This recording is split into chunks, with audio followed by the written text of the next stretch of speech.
Bonjour mes chers élèves, comment allez-vous? Ça va bien? Je l'espère. Mes chers élèves, la séance d'aujourd'hui sera consacrée à la correction des exercices du livret d'activité Coquelicot CM1. On va faire 2 pages.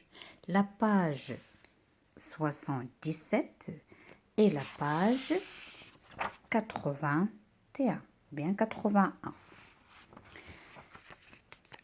Concernant la grammaire, les types de phrases, la phrase déclarative et la phrase interrogative. On va voir 1, puis 2.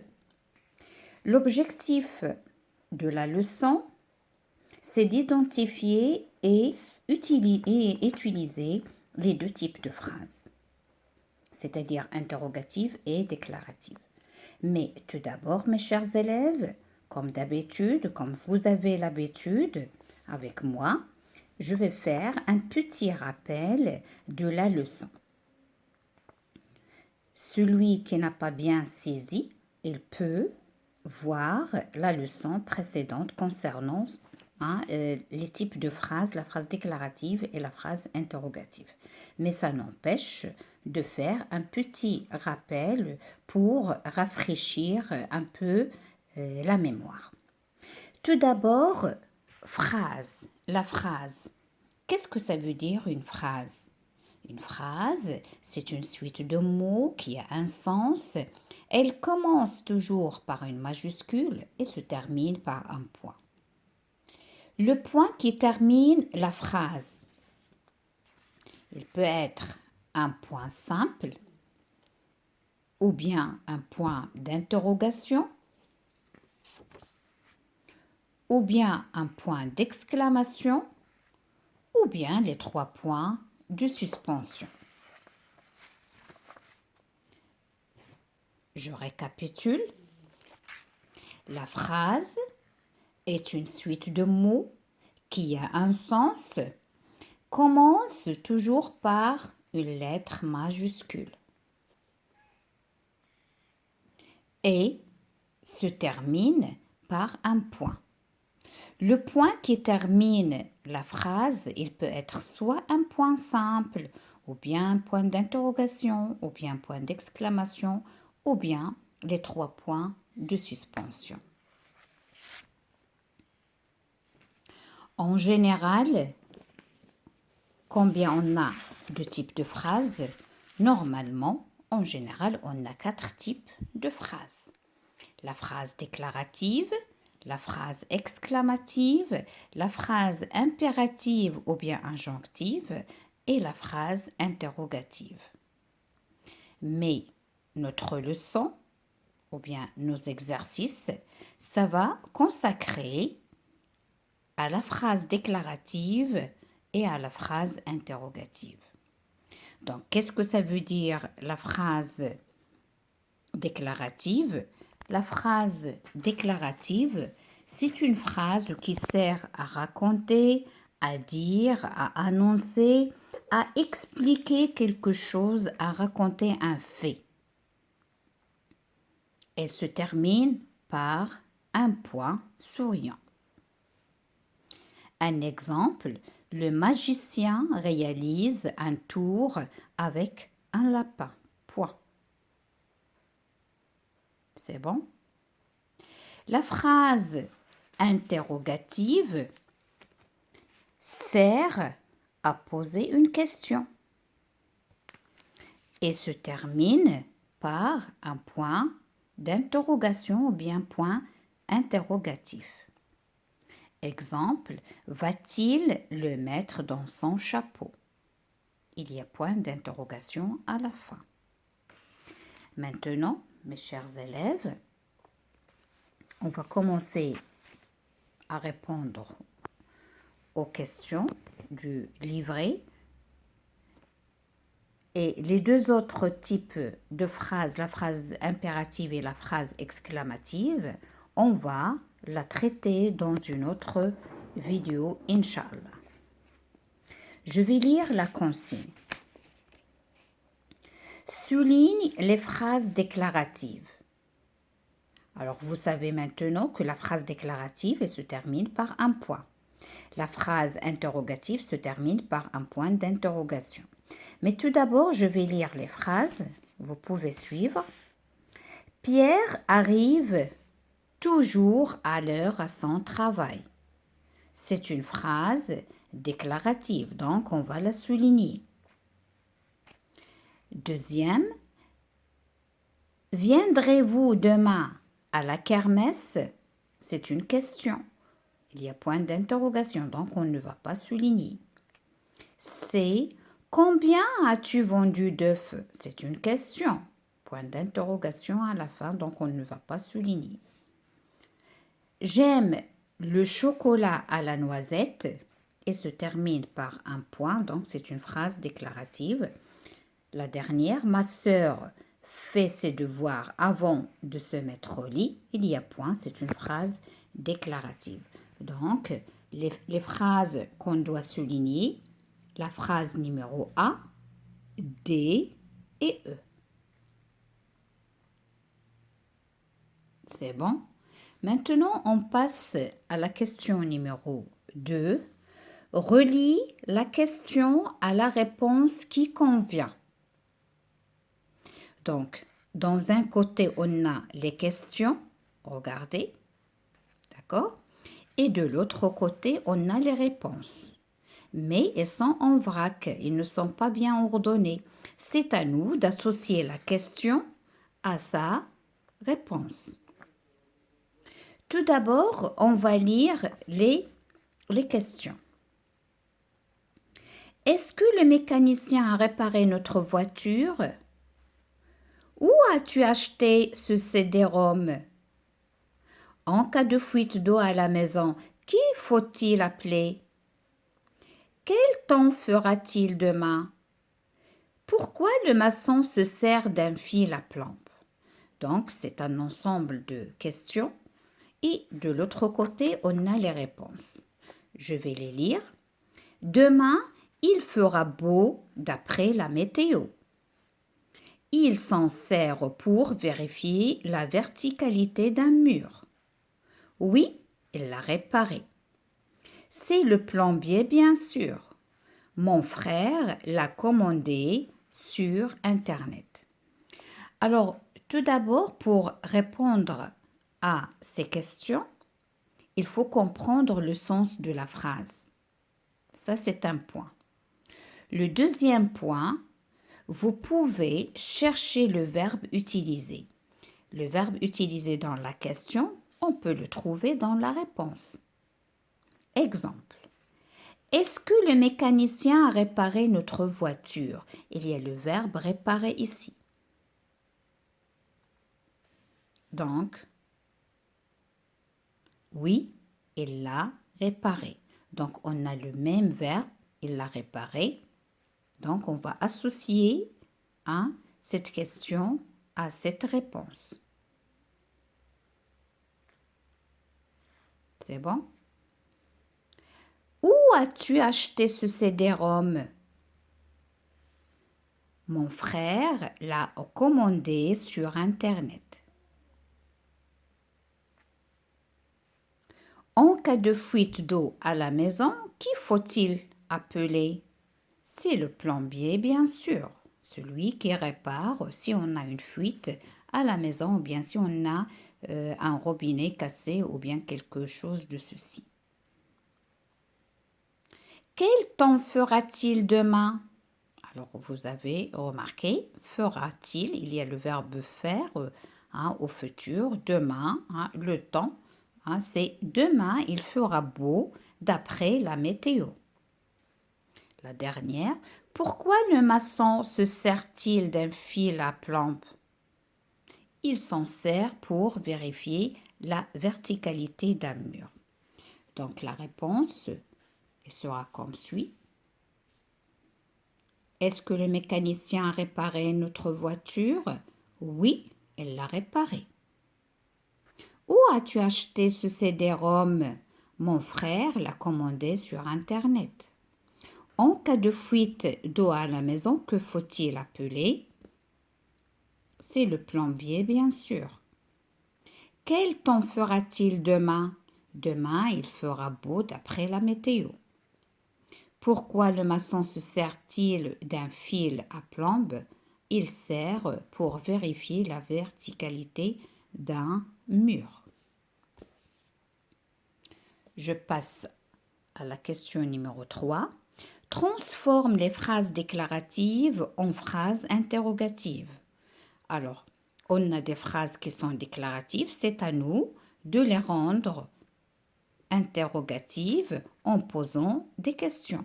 Et on a vu dans la leçon, de la leçon précédente, vous pouvez la regarder. Si quelqu'un a raté la séance de la leçon, on pose la question de 3 façons possibles.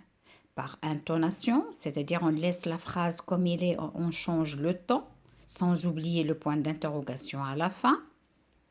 Ou bien on va introduire est-ce que, le mot interrogatif, sans oublier bien sûr le point d'interrogation à la fin. Et la troisième façon, c'est l'inversion du sujet, bien sûr, sans oublier le point d'interrogation à la fin.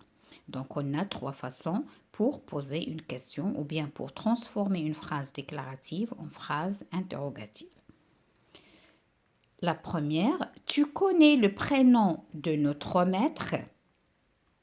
Alors on peut choisir l'une de ces 3 façons. Soit on va laisser la phrase comme il est, tu connais le prénom de notre maître?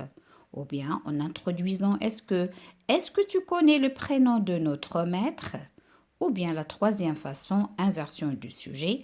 On a tu, c'est le sujet, connais, c'est le verbe. Donc connais-tu le prénom de notre maître? Et on va l'écrire. Connais-tu le prénom de notre maître? Et bien sûr, il ne faut pas oublier le point interrogatif à la fin. Je passe à la phrase numéro 2. Elle pense à fermer les fenêtres avant de sortir.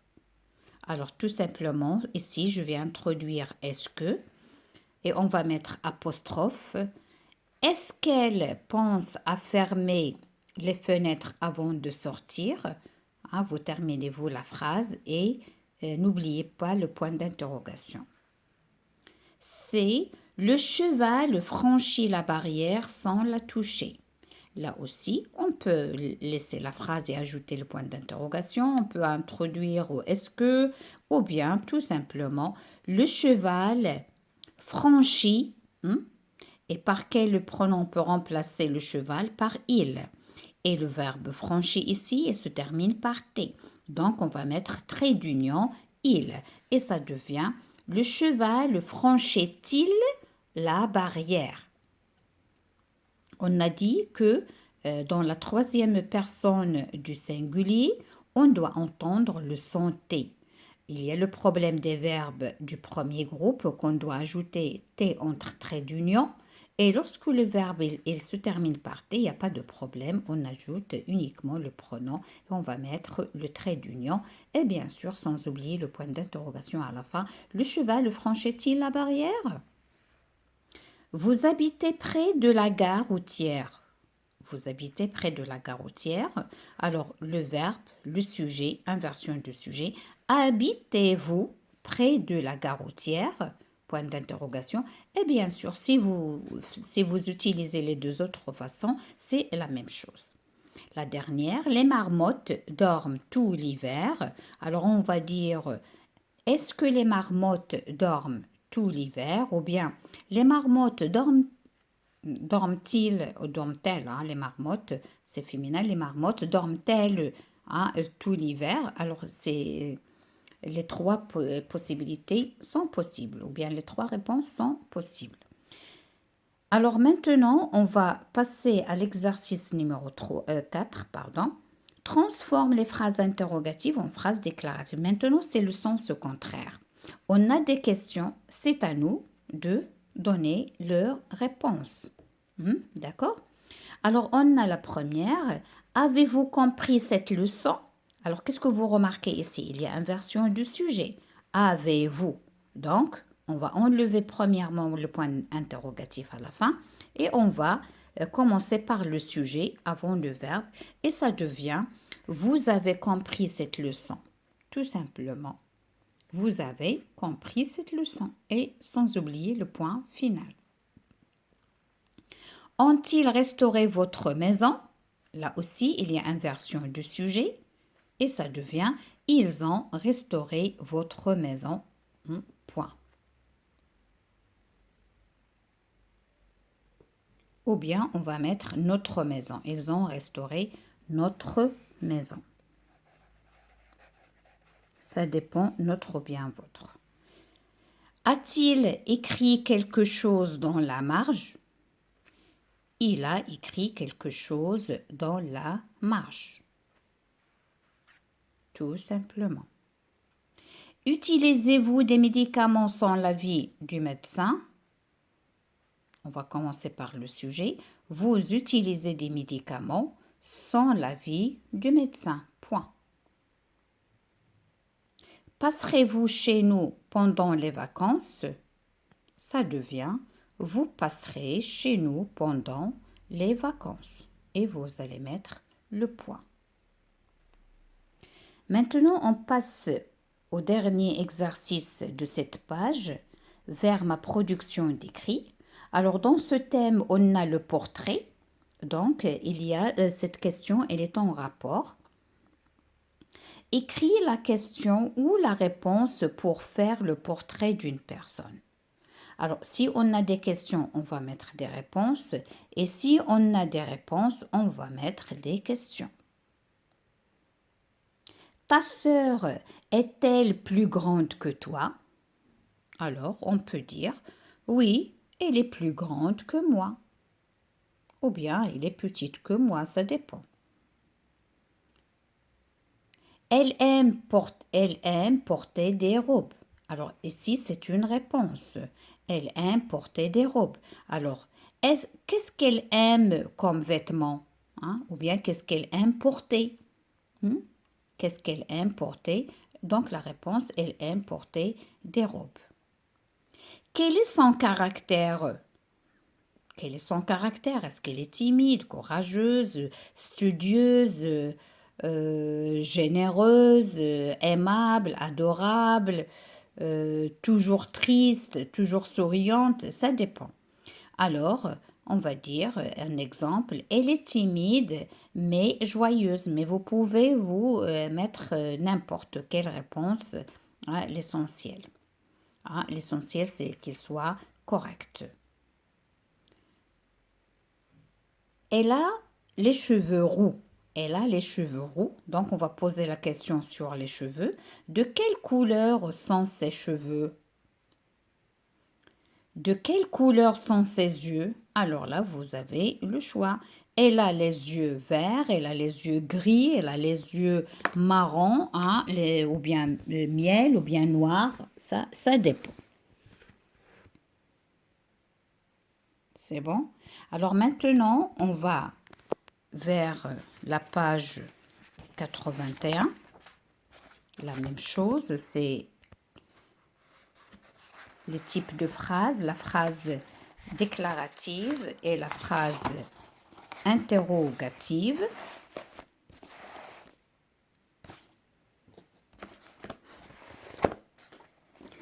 Alors, de même ici, comme l'exercice qu'on a déjà fait, il y a des questions. C'est à nous de les associer aux réponses. Je vais lire la consigne. J'ai dit maintenant, on est dans la page 81 ou bien 81. Relis les questions et les réponses entre elles. Je vais lire les questions tout d'abord. De quoi l'éléphant se nourrit-il? Où vivaient les familles au temps préhistorique, c'est-à-dire d'autrefois? Comment s'appelle le fleuve qui traverse Paris? Qui a découvert le Canada? Combien font 8 fois 8? C'est la table de multiplication. Vous l'avez appris? Alors, les réponses qu'on a, c'est Jacques Cartier qui a découvert le Canada. 8 fois 8 font 64. Elle vivait sous des tentes de peaux de bêtes et de branchages. C'est la Seine. Il se nourrit d'herbes et de branches feuillues. Alors, il n'y a pas de miracle. Alors, c'est simple cet exercice. Alors, de quoi l'éléphant se nourrit-il? Il se nourrit d'herbes, de branches feuillues. C'est un animal, c'est un végétarien. Il se nourrit d'herbes. Où vivaient les familles au temps préhistorique, c'est-à-dire autrefois? Ils vivaient sous les tentes de peaux de bêtes et de branchages. Il n'y avait pas de construction comme maintenant, il n'y avait pas de bâtiment. Mais ils construisaient à l'imparfait, parce qu'on a utilisé l'imparfait, c'est pour raconter quelque chose du passé, des tentes. Comment s'appelle le fleuve qui traverse Paris? Alors, c'est la Seine. Et regardez, SC majuscule, c'est un nom propre. Qui a découvert le Canada?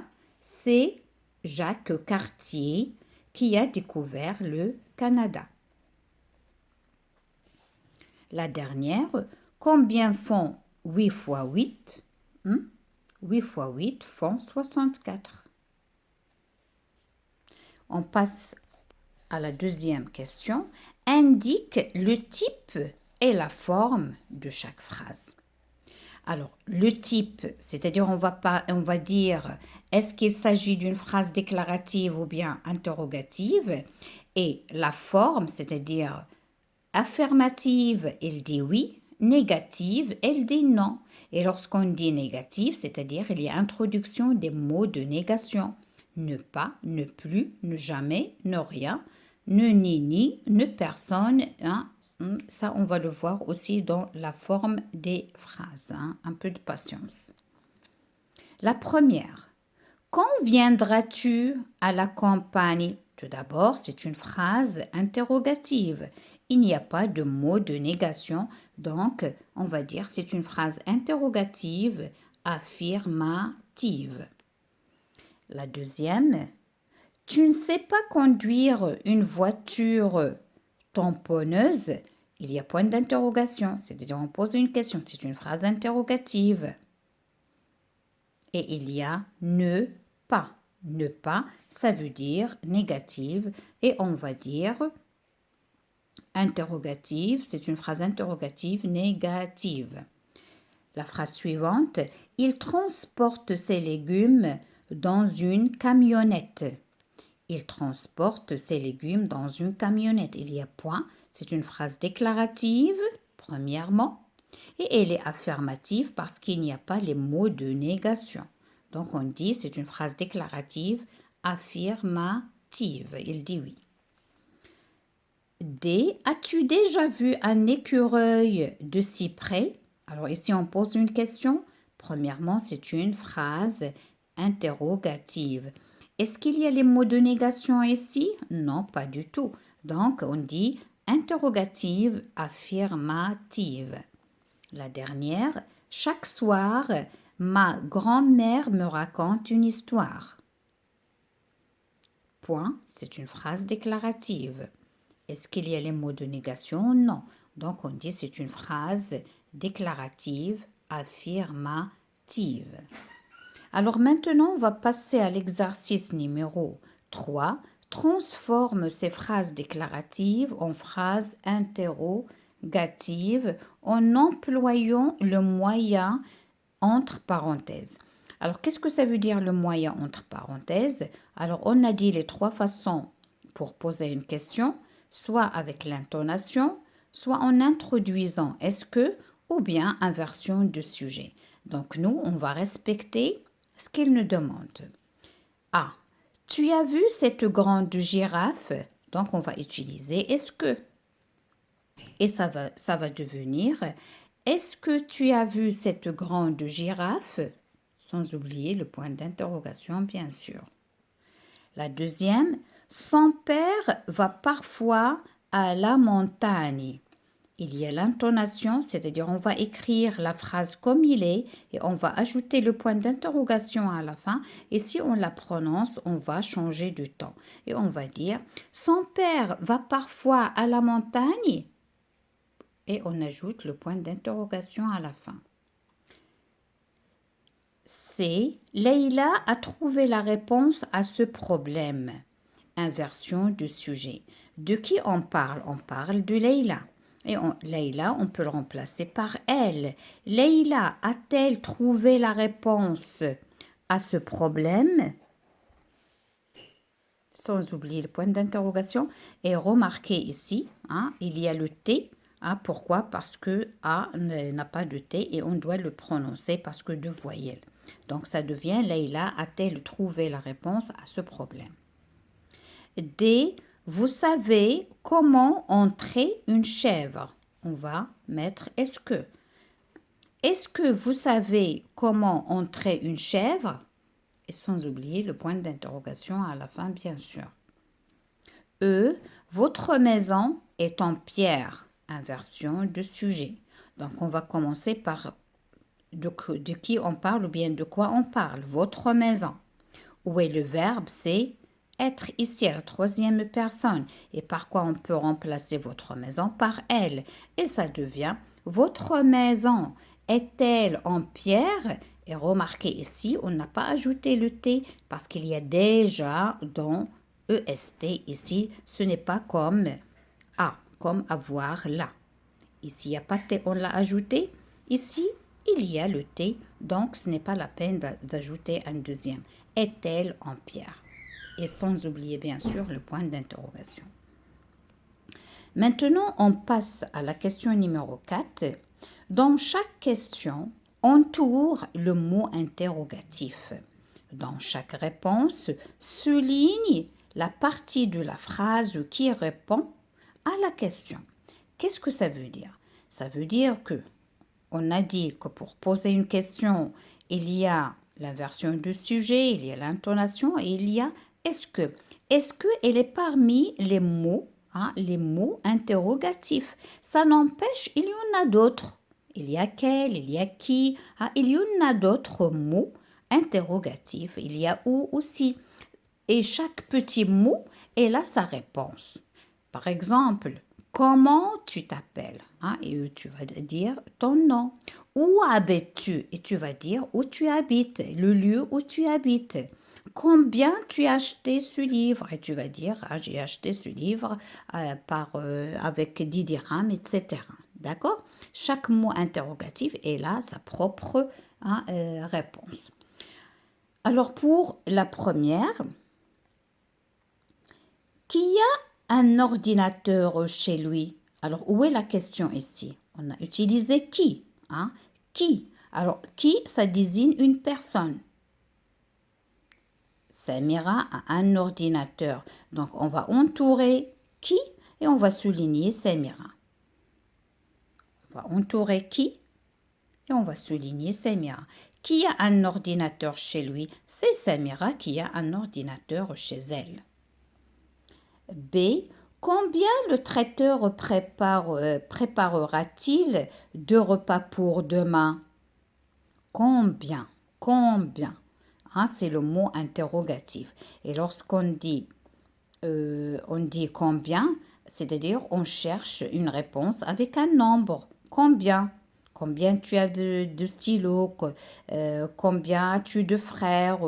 Et c'est ainsi.